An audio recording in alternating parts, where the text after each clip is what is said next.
If I don't know what retailers so if I chose well there you go. If I chose You should be coming on in a minute, right? Oh yeah. And then you got to be thinking about the extraction of the teeth thing. Would that have been really successful? Because it's only more, magicians use this misdirection. You look one way as they're doing the trick. You'd think, wouldn't you, that the dentist would do all of that, give stuff to get your mind off. Yeah, I'm going to pull it to 3 and then you get him on 1.5 and you're not going to expect that sort of stuff. Do you know, it's funny you should say that because it leads me to my next point, which is I said to AJ, Solly, AJ, would you mind putting some music on? come on, girl. Oh, so Because I think that would help me. but you finally didn't fit in his underpants. Come on, get your phone on. Fuck your me.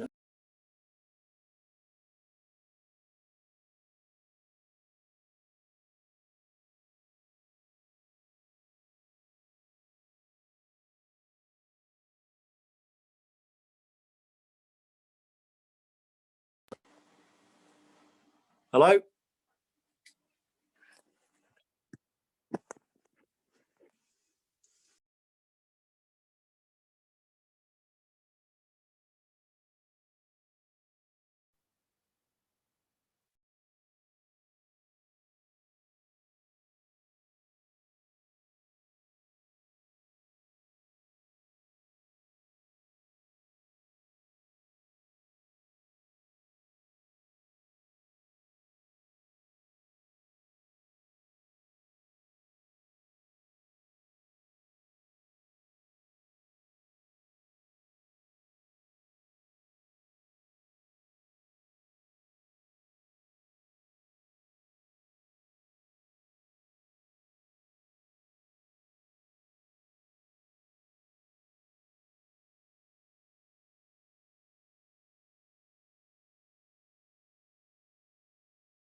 Hello. How do you do? So I've muted you, so don't panic if you can't hear everybody else except me.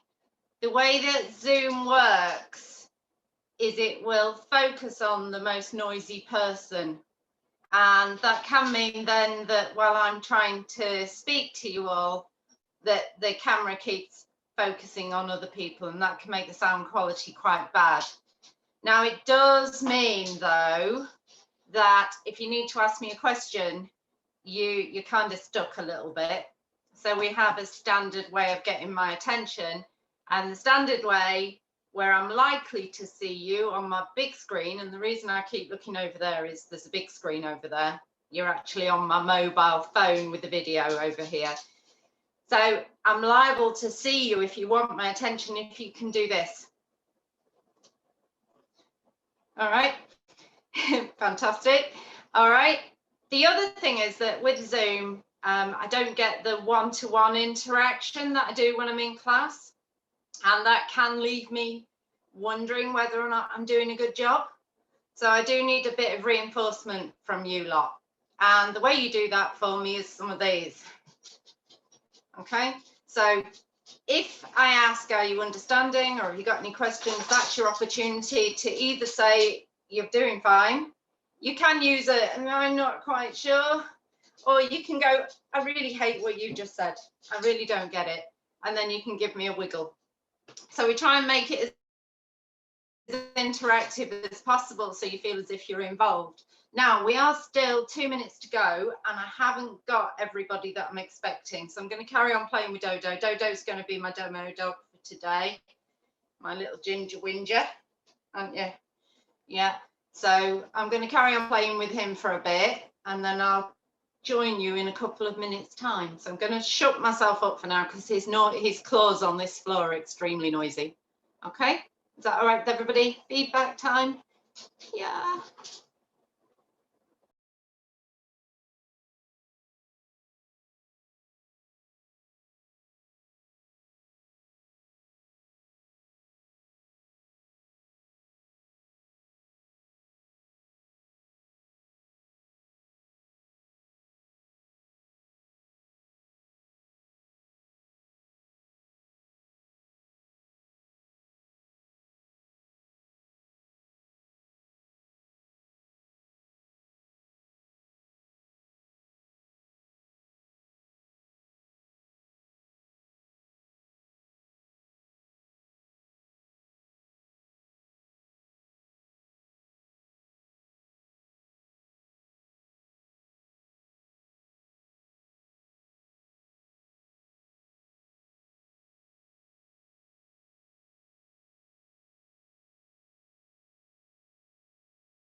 All right.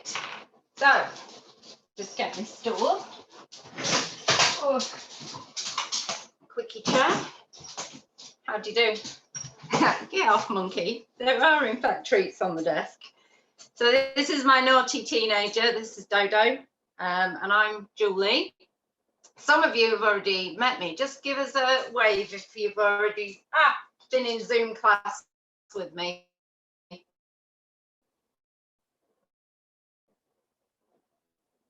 Okay. So what I'm going to get you to do, if you know how to do it, don't worry if you don't know, we're going to get you to just label yourself. Someone else, there we go. Just label name on there, just as your first name and your puppy's name. So you can see Adam and Sam have done that for me. And if I just do mine, get Dodo out of the way. So I'm going to be Julie.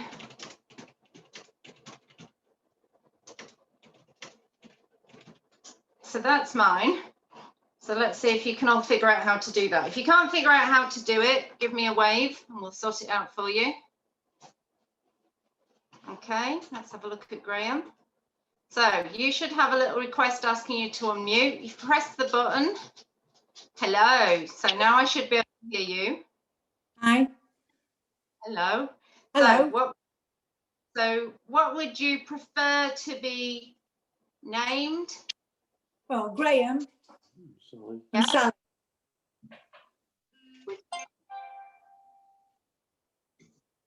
Like that? That's love. And Sally. Sally. Sally and Oh, yeah. Sally. Yeah, not Stan. What's your puppy called? Sally. Oh, okay. There we go. Is that better? Lovely, yeah. Right, I'm just going to mute you again. Don't take it personally. Anyone else got a problem? Do you know how to do it, Rachel? No? Okay, let's unmute you. If you just press your button. Beautiful. Okay, so you'll have to remind me, Rachel, because you know I'm really bad with names. Rachel and Basil. Don't take it personally. I don't do names, and this is why, for my sake, we're going to rename you. So Richard, hello darling.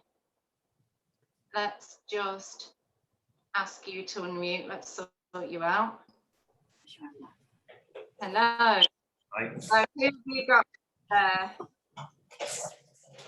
Scott and Tess. So we'll just shorten that so I can see.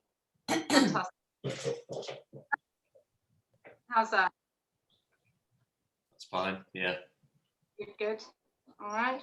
So just mute you again. And Mike, is it Beezer, the name of your dog? Nice. Yeah, just thumbs up for me. Is Beezer your surname or is it the name of your dog? Okay, let me get you. So press your button. There you go, Yeah. unmuted. So is Beezer the name of your dog or is that your surname? That's our surname. That's your surname. So what's the name of your baby? Oscar. Oscar.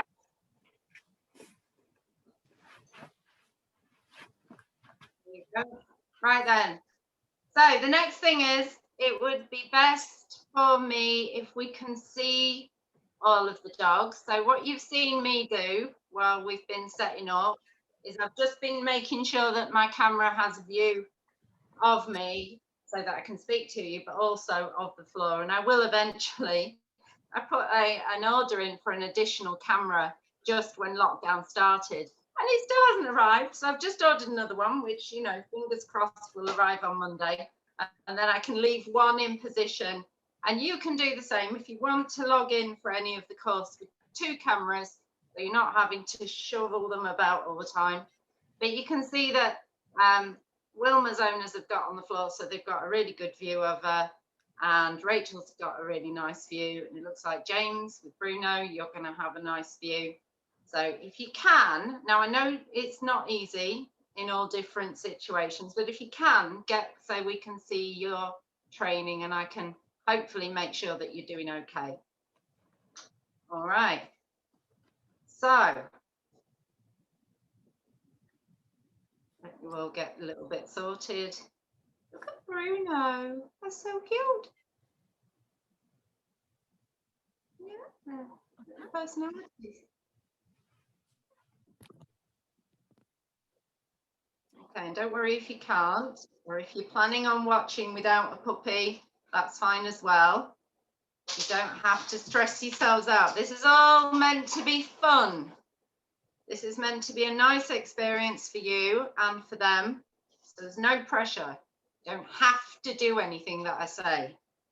And your pups, they also do not have to do anything that you say. We're gonna, hello. There's a sweet on the desk. Can you tell? Little monkey. Right then. So the next thing I just want to make sure for you all is I'm just going to show you, where have I got it there? So you should be able to see on your screens now this group which is our puppy training group, which you are also or should have been signed into. If you haven't already requested to be in that group, then I suggest that you do that, because that's got lots of extra stuff that goes hand in hand with the classes. In here, the easiest way to use this is to go to units and then work through the units, because although I don't stick to a regimented sort of training method, quite often you will find that I'm almost sticking to the same subjects, not necessarily in the same order. I don't like to sort of sing off the song sheet constantly.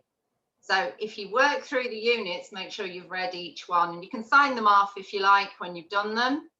The other thing that you can do is go to look for post topics.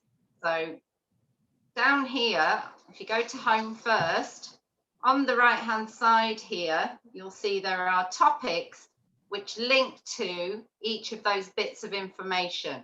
So if you've got a particular question, somebody's not on mute. It's all right, I've got you, Rach, don't worry. If you've got a particular question, this is a good place to look. So you can just click on one of those subjects and see what's in the units about that particular subject. Okay, is that okay with everybody? Can we thumbs up if you're happy with that bit?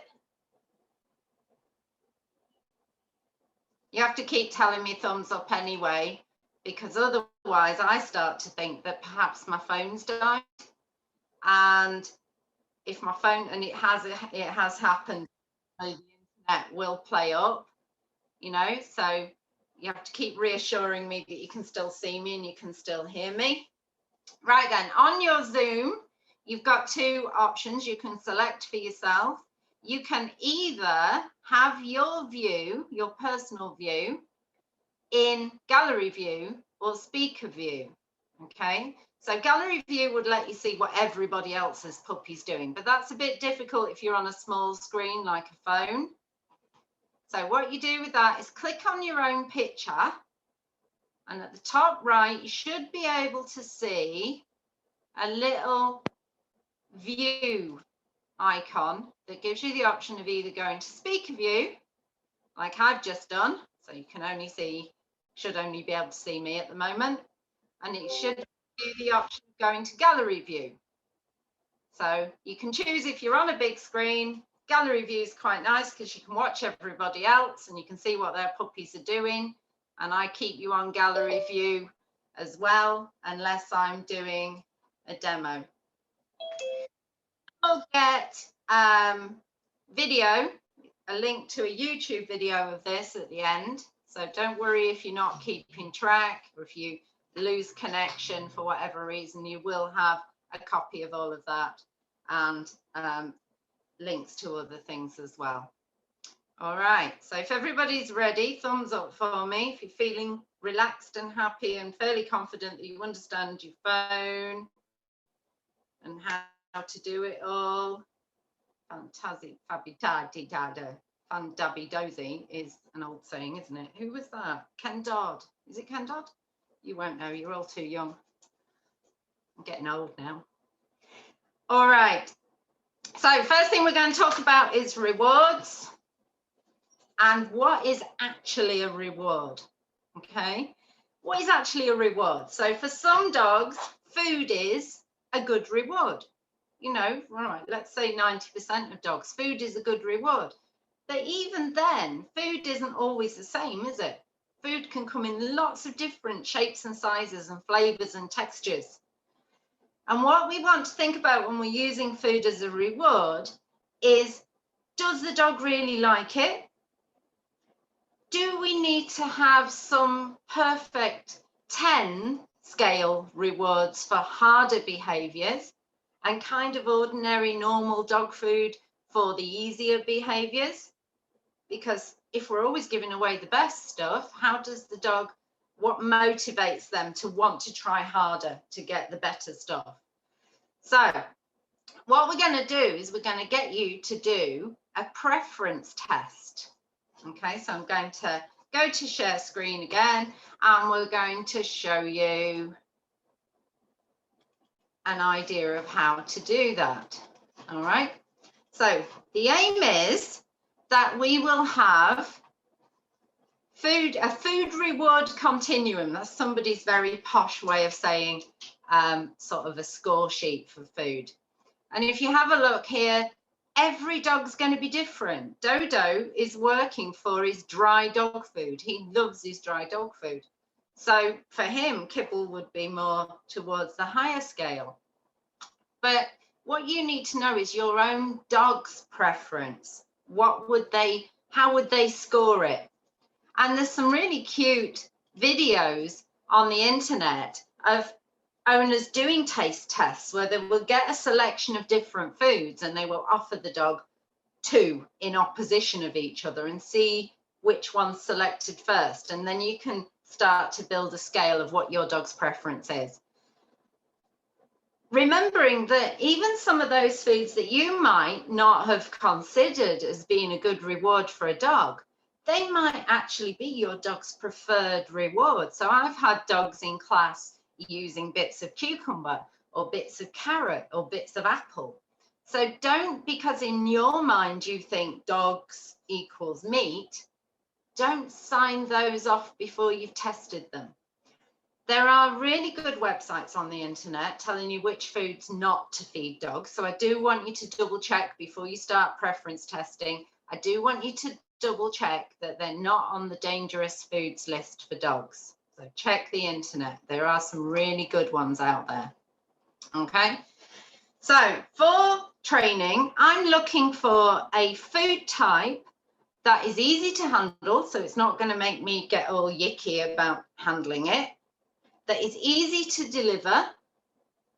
Yeah, so I can give pieces frequently and reward frequently. That I'm going to be able to break it up if necessary into smaller pieces so that I can deliver frequently without filling my puppy up, without making them feel, well, I don't want to work anymore because I'm so full. All right, so have a play with that. Now, for some dogs, food isn't that motivating. You know, it's uncommon, but it happens.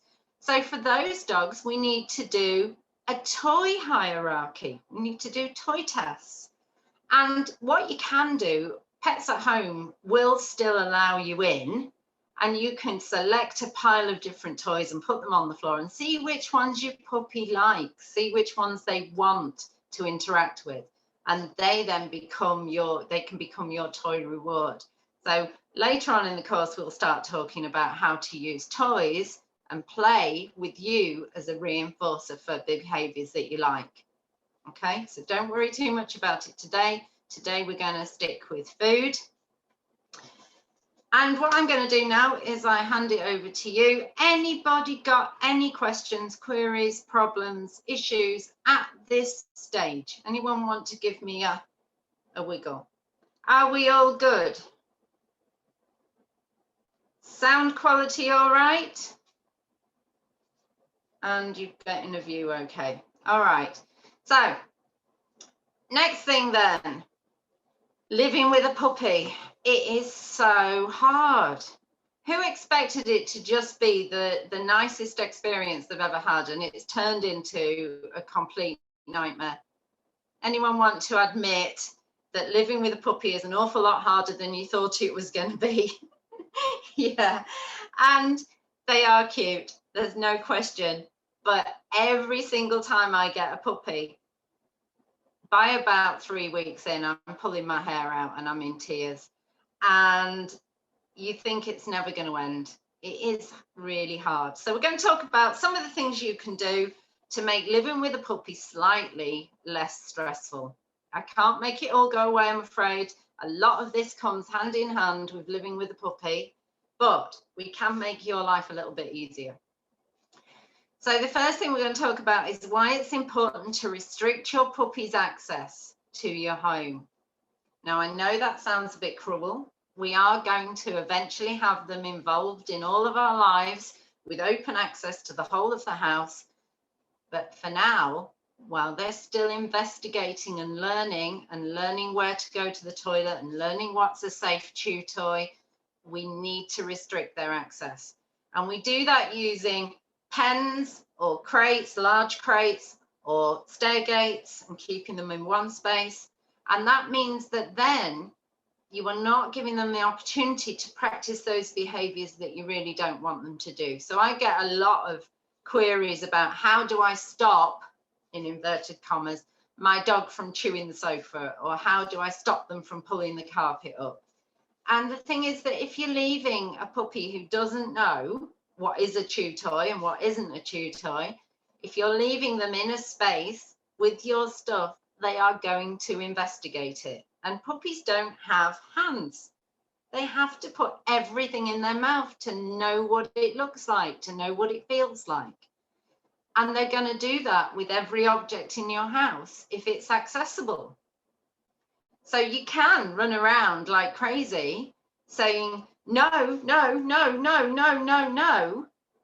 But actually, it's much, much easier to have the puppy in a space where you can provide all of those safe access toys, and they can develop a chew habit on the things you want them to know are really, really good to chew. So things like Kongs and Nylabones. Hold your Nylabone up for us, Rachel, because you have a really good one there that is properly being chewed. It's nylon, and it's almost indestructible. They can get a good go on it eventually, but you can add different flavors to it to encourage the dog to go to it. So people often say, well, my puppy only goes after the stuff that I've been holding. They go after my toys. If you're a child, they go after my mobile phone. They go after my glasses. We've had people calling in because the puppy won't give them their teeth back. And the reason that they do that is because your scent is on those things, and they want to investigate why you play with those things you're interested in and you interact with those objects. Of course, the puppy's going to want to know, can I do the same? So we have to make sure they can't access those things. And much more importantly, we need to make their things look interesting. We need to play with and hold and move their things. We need to look at Rachel's doing a brilliant job. She's holding, there we go, Mick and Oscar, you're doing some good chewing together as well. That's really nice. So you play with them, you make them look exciting and interesting. Because if you keep saying, no, you can't have that, what you're actually doing is you're increasing the value of those access limited items. You're making those items look more important.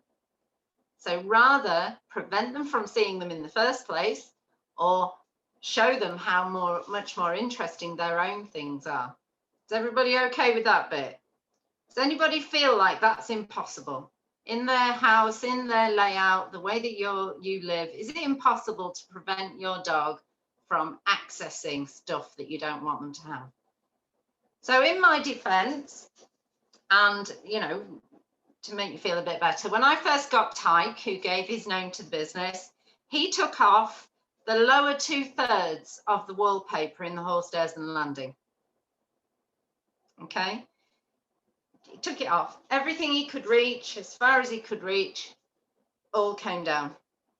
All right, I didn't have another space other than the hall, stairs and landing, and it was just the downstairs until he was bigger, but I didn't have another space that I could limit him into. So that was, I couldn't help it. So it took me several years then to get to the point where I felt like it was okay for me to put wallpaper back up. Yeah, so do expect that your puppy is going to act like a puppy. They are going to do things that you can't control. You have to kind of go with the flow a little bit. But if we can teach them, this is a really good game, this is a really good chew, this not so much, come away from that. So there's lots of good information on the Facebook group about how to do that. Any questions? I'm ticking off what I've done so that I know that I've done it. Any questions about that bit? Any wiggles, any waves? All fairly happy at the moment. On Amelia's phone, I've got a really nice picture of the light bulb. I don't know where she's gone. She's wandered off. Hello. There's a puppy, look. Well done. Okay, that's nice. I like that. We got 2 different views. That's great. Okay. So the next thing to make your life easier living with the puppy then is getting a set routine.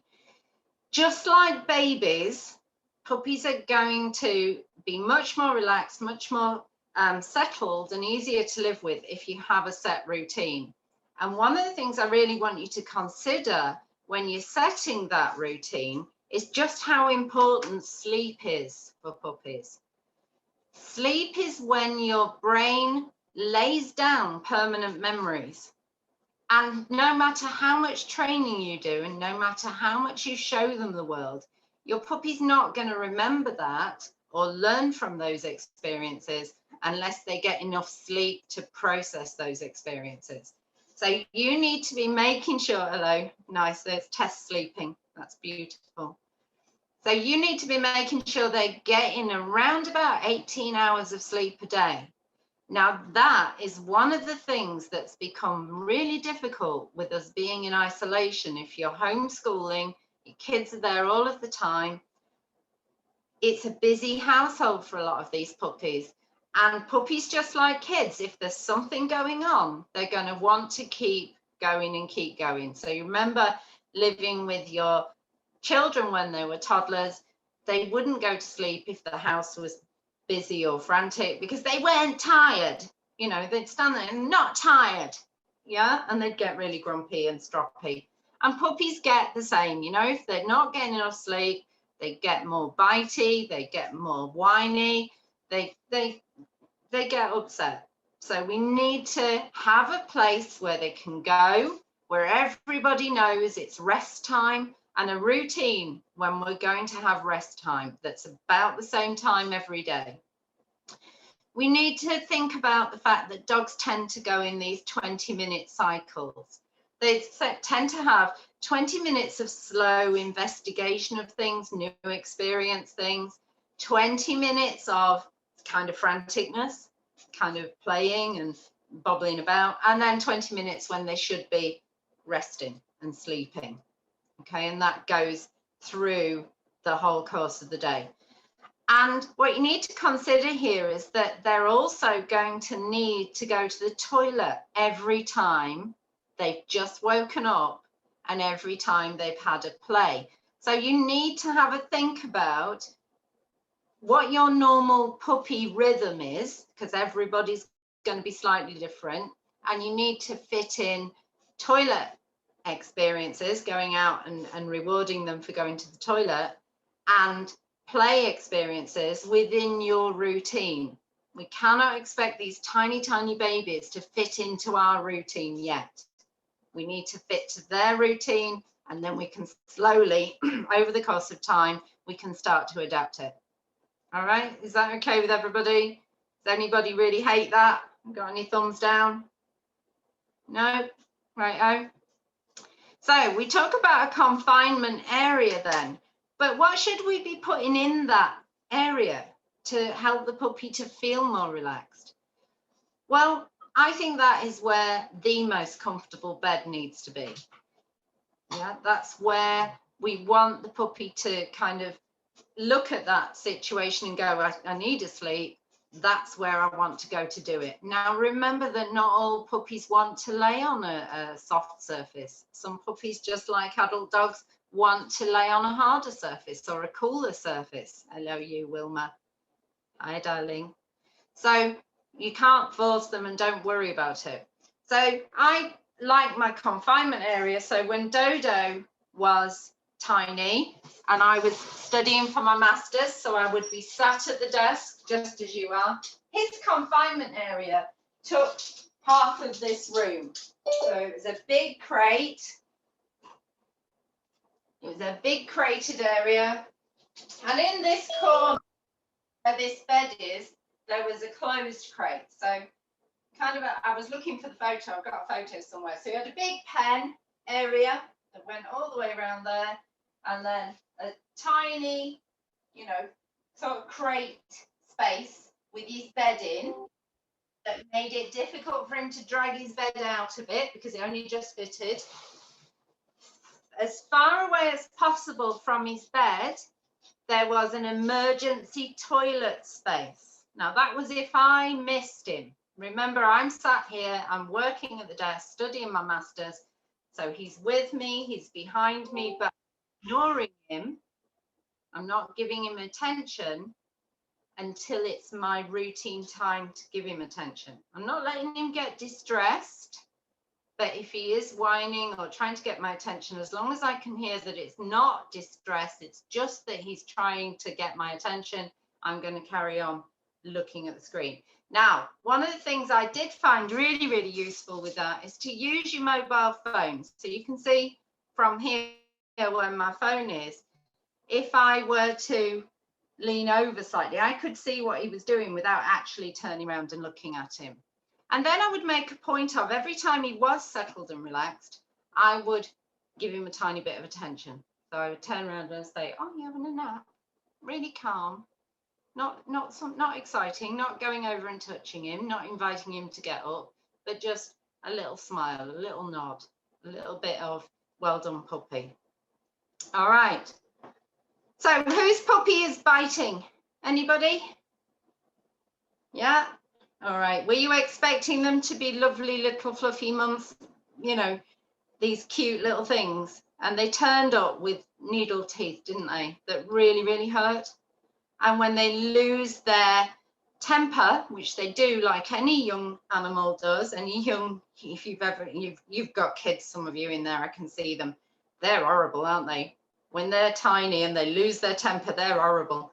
And puppies are the same, but they lose their temper and they've got these really sharp objects in their mouths.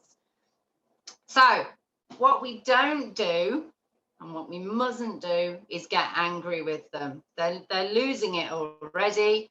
Adding more punishment or more aggression back to that is not going to make it better. What we need to do is recognize that there's probably a really good reason emotionally for the puppy.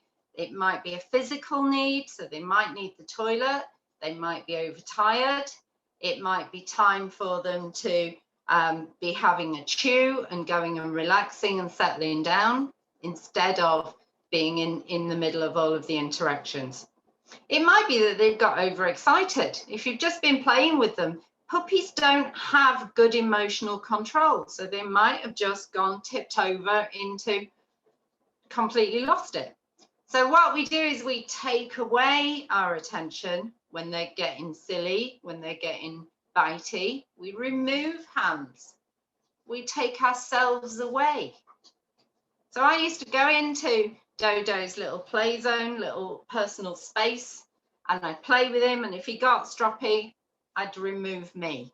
So you can't continue to have access to me, the fun, interacting person, if you get stroppy. So then that way the puppy starts to learn, oh, if I start biting too hard, they're going to take all of their attention away from me. They're going to remove themselves. Yeah. And yeah, biting, I think, is probably the nastiest part of owning a puppy. But don't push them away. Don't get angry with them. Don't shout at them. Just go, oh, I'm taking my ball away. I'm not going to play with you. If you're going to be like that, you know, you're on your own. And actually for pups, that's a really big punishment. So look what's happened now, because I've been ignoring him. Oh, he was taking himself off to bed. He's just checking to see if I'm still, yeah, he was taking himself off to bed, but then I threw him a piece of food and disturbed him. Okay. So biting, yeah, there is a bit of stuff. If you have a look in the units, I've put some stuff up on there about biting. So that should be good for you. So we'll have a look at some training then to get you moving, get you doing stuff. All right. So the first thing I want for you to have your puppy understand is how important their name is, how important it should be to them. Okay. So we're going to do a little game really where you're going to say their name, but you're going to say it randomly. And you're going to say it and associate it with food. So they don't have to do anything. They don't have to sit or do anything at all. They just have to listen for that sound which is their name. And when they hear that sound, there's going to be food. Okay. And while you're doing this, what I want you to think about is we want their name to become a really good way of getting their attention and having them want to look at us, want to talk to us, want to come to us. And if we also are using their name when we're not happy with them or we're upset with them, if we're being a human and losing our own temper, then what we can do is start to associate their name with not so good stuff. So I've seen quite a lot of consultations and puppy training, even with grown-up dogs, where the dog doesn't know their name at all, or they avoid the owner when they hear their name, or even worse, I've seen dogs who honestly, I think, believe that their name is no, no, stop it, you know? So what we're going to do, get yourself some food. We're not going to ask the pup to look at us or move towards us or anything. We're just going to have some food available, ready to go. We're not waving it around. And we're going to go, Dodo, and drop a piece of food straight after you've said it. All right, so I want everybody up and moving. You're just going to say your puppy's name and then drop some food. Dodo. And if you're getting it right 2 or 3 times into the name, you should see your puppy start to go, what? Yeah, you should see them start to react. I really want you to say that again. So can you see what Dodo's doing now? Now he's going to wait, he's listening, he's ready for it, isn't he? So I'm going to start changing my body language. So it's nothing to do with how I'm standing or how I'm moving. It's to do with that sound. Dodo. All right. So I'm going to random it up a bit so that the dog can then know it's specifically about that sound. That sound is important. Okay, so we're not going to be always looking at them. We're not going to be always facing them. We're not going to be always, you know, Dodo. So the sound means that the food is going to be delivered. And you do that everywhere. You do that around the house and around the garden and eventually outside as well, where you think that they're likely to be able to choose to give attention to you. Remembering that when you're away from home, puppies are quite often quite stressed. They find outside away from the home very, very overwhelming. So you might find that they can't respond when they're away from home. Even if they're really, really good at doing it at home, practice really, really well so they're really good at home, and then slowly start to introduce the idea outside in the environment as well. So the next thing we're going to have a look at is getting them to look at you when you say their name.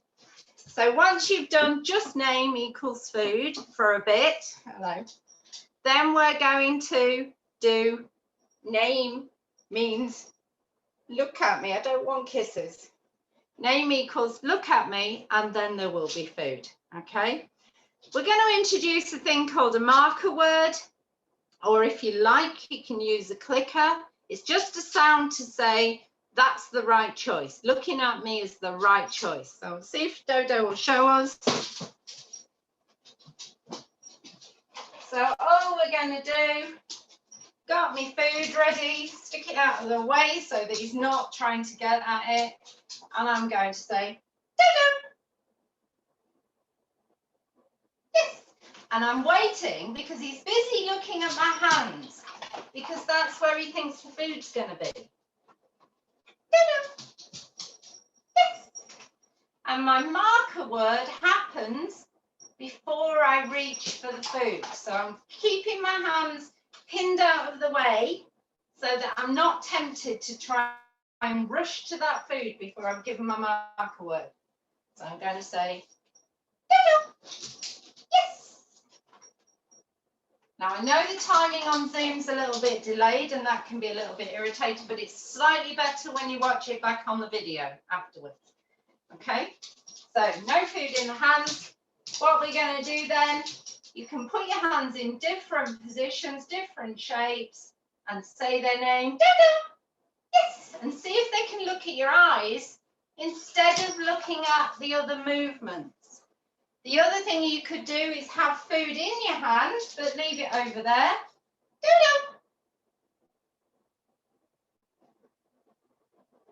Yes. He finds that really, really hard. So what he was doing was he was looking at the food, looking at me, looking at the food, looking at me, looking at the food, looking at me. If I can get my marker word to coincide with while his eyes are glancing towards me, rather than looking at the hand, that's what I'm aiming to do. All right. So again, food in the hand, put it over there though. Yes. And after I've said the yes, he can have that piece of food, but he needs to learn, look towards me to get it. Any questions about that bit? Is that fairly clear? Are we all thumbs up with that? Yeah, okay. All right. So the other reason that puppies might get bitey when you're with them is because of being touched, being handled. It's not always the case that puppies like to be cuddled. Even if they want to lay on you and be with you because of your body heat and because of hearing your heartbeat, they might not also want you to be touching them or tickling them, and that might make them upset. So we need to help our puppies to learn that handling and being manipulated to have their collar put on or their harness put on is an okay experience.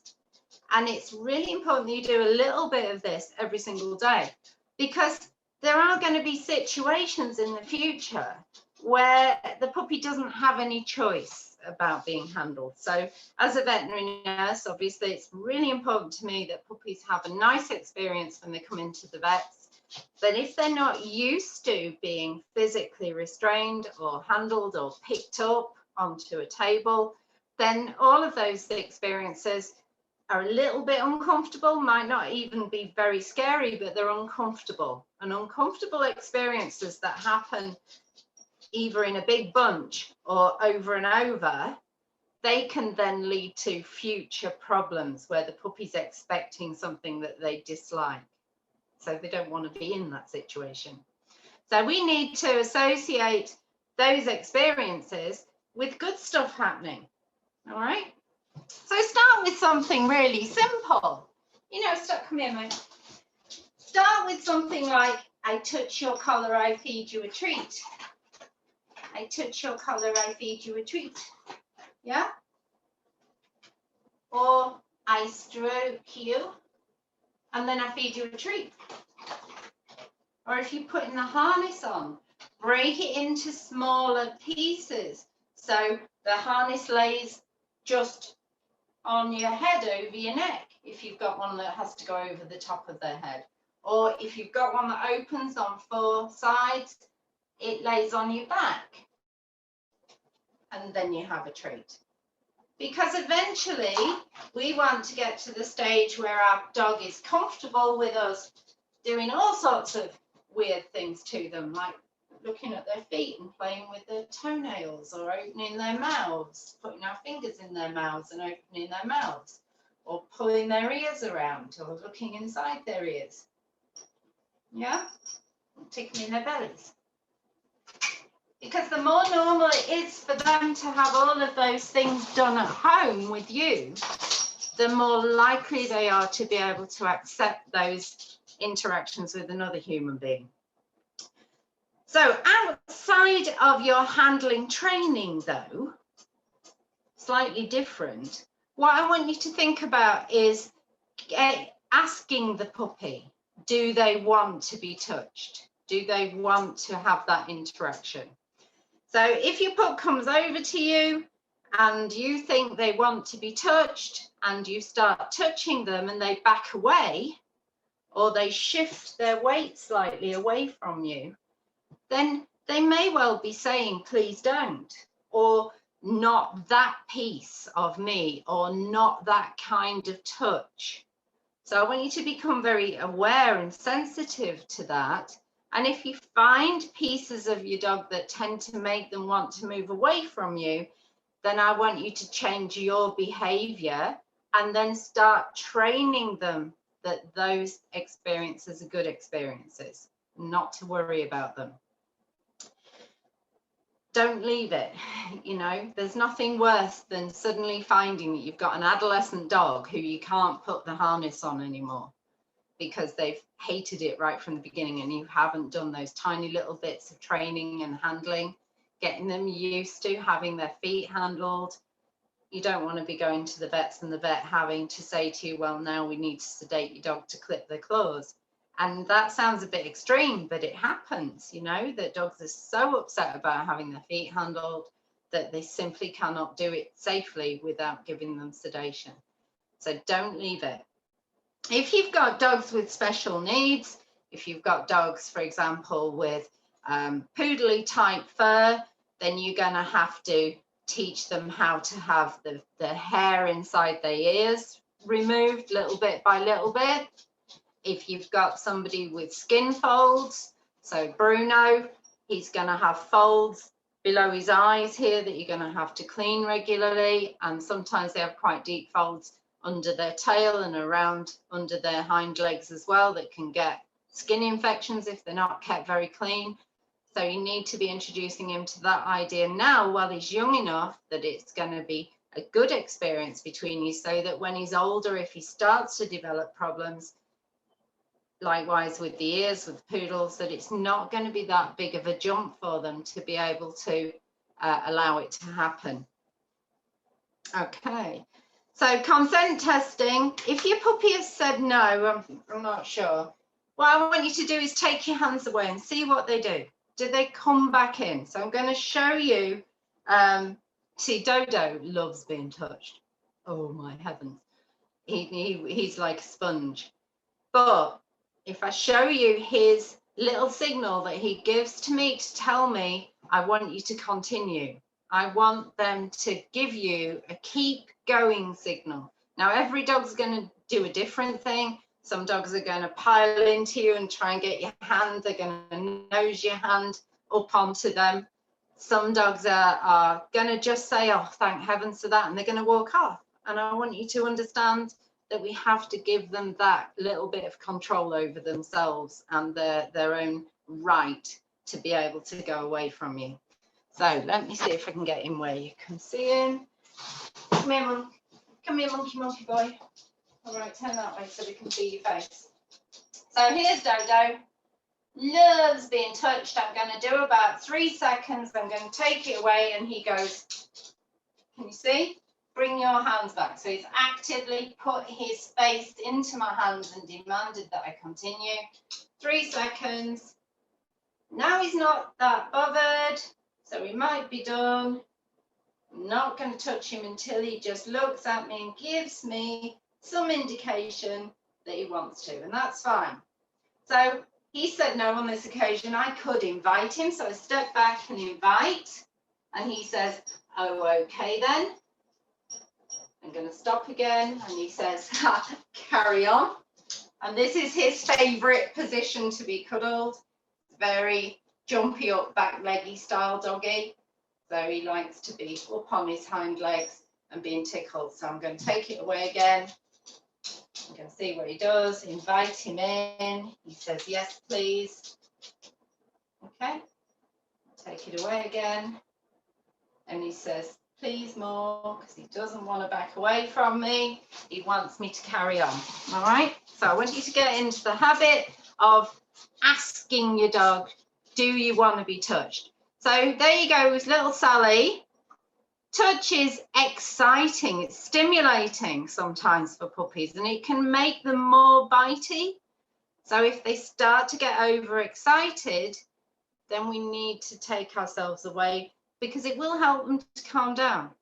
So she says, oh, I tried to get, so Graham, Sally, tried to get you involved in a play bitey game, and you took your hands away and your attention away, and she wandered off. She said, oh, right, and I give up. All right. And then they're going to come back slightly calmer. And then as they start to get wound up again, you're going to do the same. You're going to say, no, can't have my hands. If you're going to bite, you can't have me. And if you need to, take the whole of you away, you know. So if you're still quite down low to the ground and they can still carry on biting at you and they can still get a response from you, take the whole of you away. Likewise, if it's your legs, your trousers and things like that, it's better to take yourself out of the situation rather than get into a fight with them about it. Okay, first walks then. First walks for puppies are very stressful, very scary. And we have this kind of idea in our head that they're just going to love everything. They're going to want to be involved in everything. And actually, they're really, really busy going, oh, my heavens, it's just, oh, it's too much. So we really need to expect for the first walks with our pups that we don't plan on going anywhere at all. You know, you may find that for your first walk, you literally just sat watching the world. You don't actually move anywhere. So I want you to go with a plan to go nowhere. Let them move around as freely as possible. Don't expect them to walk with you and to move with you on the lead, because that's going to be additional stress as well. Let them really take the situation in. When we talk about the word socialization, a lot of people have in their head that it means playing with and interacting with people and other dogs. And actually it starts with feeling comfortable and safe in the presence of. All right, if your puppy doesn't feel comfortable and safe around people and dogs, then everything else that builds on top of that is on shaky ground. So we need to find places where they can watch other dogs and watch other people. And that's really easy, actually, I think, in with the isolation, the COVID isolation, because people are keeping their distance a little bit more anyway. Quite often, though, people will allow their dogs to approach. And I think, look at it from the puppy's point of view. If another dog approaches you and you're stuck on a lead so you can't move away, that experience might be quite scary. So what I would do if you're not sure is pick your puppy up and have them feel safer with you, and then see if you can get a conversation with that person, with that owner. Ask how they generally are with other dogs. And I know it's awkward talking to strangers, especially being as we're British and we're all getting used to not talking to strangers at the moment. But what we don't want is our puppy's first few experiences of being around other dogs to be ones that make them feel uncomfortable. Not even scared, but uncomfortable. Okay, so much better if you can have them in a safe pen or somewhere where you can prevent other dogs coming too close and let the puppy be free inside that safe space. So we used to do a lot of that, obviously, when we could have pups and humans together in the building. Hopefully soon we'll be allowed to do that again. But I think in the meantime, recognizing that your puppy doesn't have to play with or actually interact with other dogs to start to learn about them. Just watching them, sniffing where the other dog has been, following. If you've got friends who are able to accidentally meet you out on a walk, then you can follow them and let your puppy sniff where they've been. Okay. Any questions about that bit? Any shaky hands? Any concerns or worries? Let's get you on gallery in case I'm missing anybody. Go on then, Mick. If you click on your screen so you can speak. So we did start taking Oscar for walks, and he was walking for 5 minutes, 10 minutes as he was allowed to. But now he's stopped walking and just wants to stay at home as if like that's a sanctuary and then just want to walk away. I just want to know how we can start progressing back into a walk. Okay. So as much as, and it's not an uncommon sort of pattern. And I think the thing is, we have these expectations, and quite often pups do seem to be quite confident, but then they'll suddenly realize, I think it's almost like they become overwhelmed with all those experiences that they've had. So what you do now is you allow your puppy the time to make a choice. Once they've made a choice to be brave, then we reinforce that choice. And what we're going to talk about in a minute or two, we've got a lot to cover still, is how to build confidence in puppies. All right, so yeah, I love it. Look at Basil. Says, he's got a towel. All right. Okay, so confidence. How do we build confidence in puppies? Well, confidence is built by the puppy being allowed to make choices for themselves, by being allowed to decide when they interact with a new situation. So what I'd like for you to think about, and you can do this inside the home, is, and if I can find the right one, I'm just sharing the screen with you, but I've got it on the wrong one. So I'm going to post this video, which is about building confidence. So you will get a link to that. And what I want you to think about is the way that pups build confidence is by investigating things at their own pace and then finding out that there is a reward involved in that investigation. So here we have a little puppy is investigating a puzzle toy, a canine enrichment toy. Oh, hang on, have I lost you? Did I lose you? Yeah, I was sharing my screen, but I don't know how much of that you lost.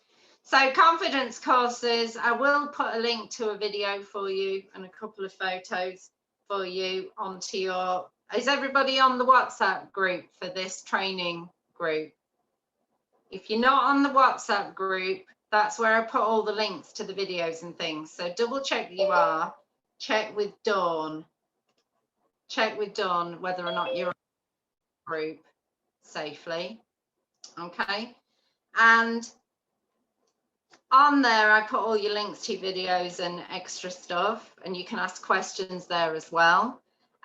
So we're just going to talk about really quickly a couple of little things.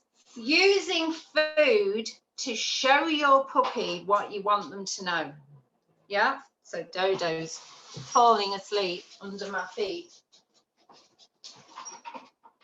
The way that you hold your food to train is really important. I want that food not to be at your fingertips like this, but to be back on your fingers slightly and put your thumb over the top.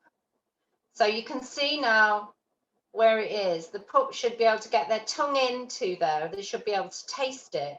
But because my hand is a bit of a cup, they can't take it until I remove my thumb. Okay, then what I want you to do is I want you to put that food directly on the end of your dog's nose, and I want them to really have a go at licking at it. I want you to prove to yourself that they can't get it, and then show me that you've still got food in your hand. So it's really trying and it's still there. All right. Now we can use that food to start moving the puppy. So move them a little bit and then take your thumb away while they're still moving. Move them a little bit. Keep that nose in contact with the hands the whole time. And when they've moved them a little bit, let go of that food. And that's called using a lure, because you are luring them with that food and moving them with that food. Okay, so a little trick for you to all do to prove to yourselves that you can do that.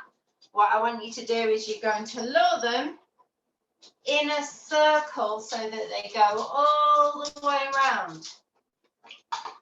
Now you might find to begin with that you have to lower them in quarters. So only do a quarter of the turn. So this, when you're doing this, you find that your hand gets twisted upside down. The important thing is that your bit of hand that's touching the dog's nose stays in a similar orientation. So at some point you have to flip your hand around without losing touch with the dog's nose. So you're going to go all the way around, flip, and then we're back to there to reward. Yep. Try and keep contact with that nose the whole time. So the reason that that's important for you to know how to do that is because that's how we're then going to help them to find those positions that we are going to call sit and we are going to call down. Okay, dog doesn't know. We've got to teach them what we mean. So first we move the puppy with the lure, then we take that head up slightly, but not so much that the feet come off the floor. Up and back towards their bum.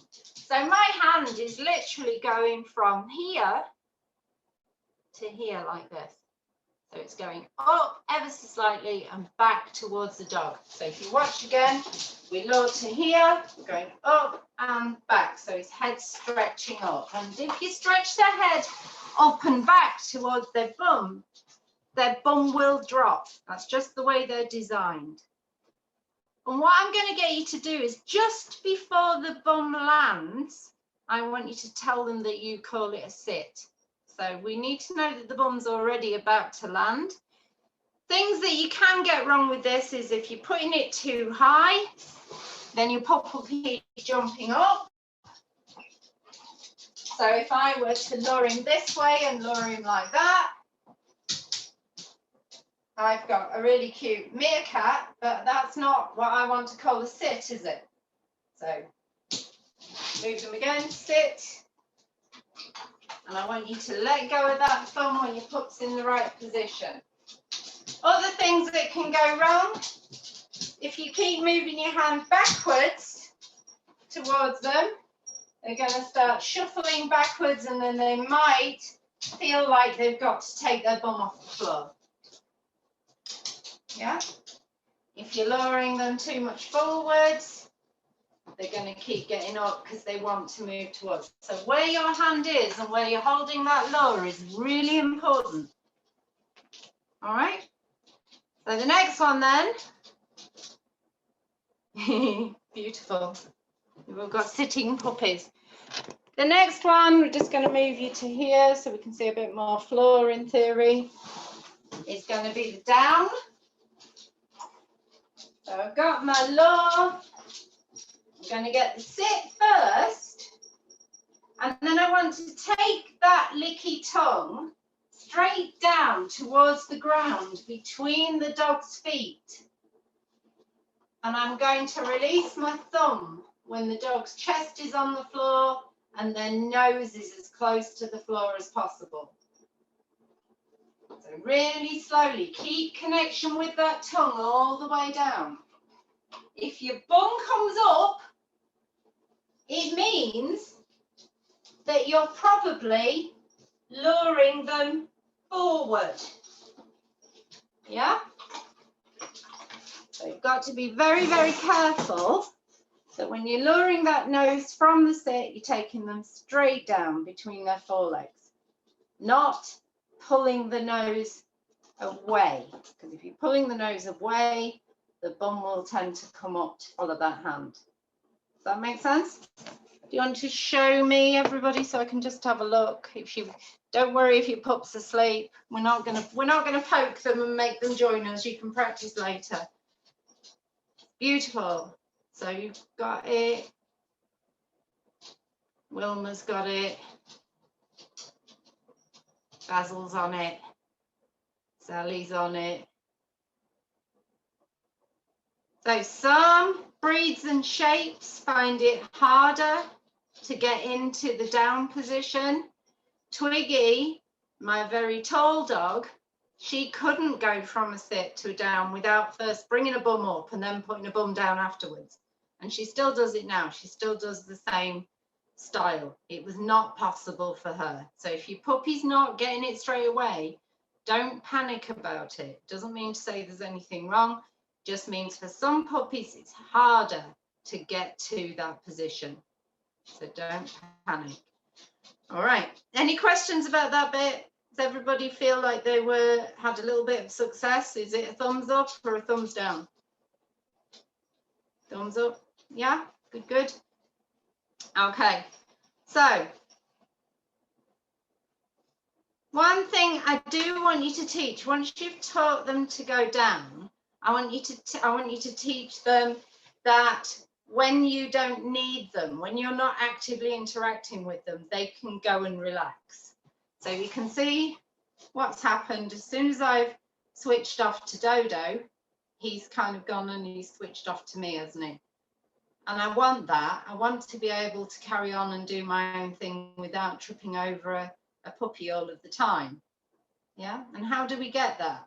Well, we actually teach that. We teach that by giving a tiny bit of attention or reward when the puppy is more relaxed, more settled. But it starts to begin with us right next to them, rewarding them for doing what they're doing. So set your puppy up with somewhere comfortable to be, where they can't nag at you. So a cage next to where you're sitting, and ignore them. Carry on watching the telly. We're not talking to the dog, but we are going to drop a piece of food right where they are. I'm going to look out of the corner of my eye or use my mobile phone. So I can see him quite nicely on the screen just now, and I can see that he's starting to drop his head slightly, that his body is looking more relaxed.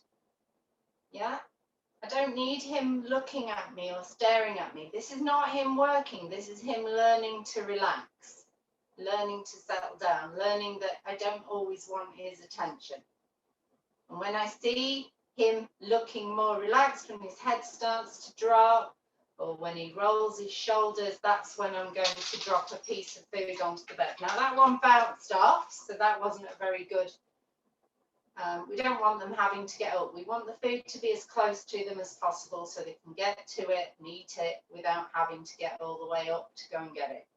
Okay, so this is how, when I've got a puppy, this is how I will spend the evening, feeding them their tea piece by piece while I'm watching telly, you know.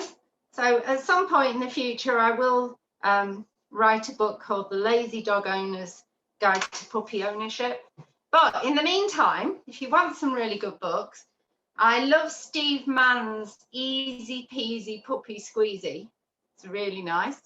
And also Helen Zulch's puppy book, which I can't remember the name of. Helen Zulch was one of my lecturers for the Masters at Lincoln. Really, really good. And her book has got brilliant pictures and brilliant explanations. But if you're a bloke, especially, Steve Mann is really easy read. It's not too sort of sciencey and technical. And he does use common language, and it's quite a funny book to read. So highly recommend that. So that's kind of me done for today. I know it's a little bit, the first one is always so much stuff, so much information. So hopefully you've still managed to enjoy it. I know there's a lot of talking, but it won't be that bad for the next few weeks, I promise. Does anybody have any questions at the moment? Any waves at the moment before I sign us off today? No? Is everybody fairly happy with what they've had today? Yeah, good. All right, so I'm going to say goodbye. I'm going to sign you all off. Oh, is that a wave or a goodbye? Do a proper goodbye for me, otherwise I might think you're trying to get my attention. All right, we'll see you later. Thank you. Bye.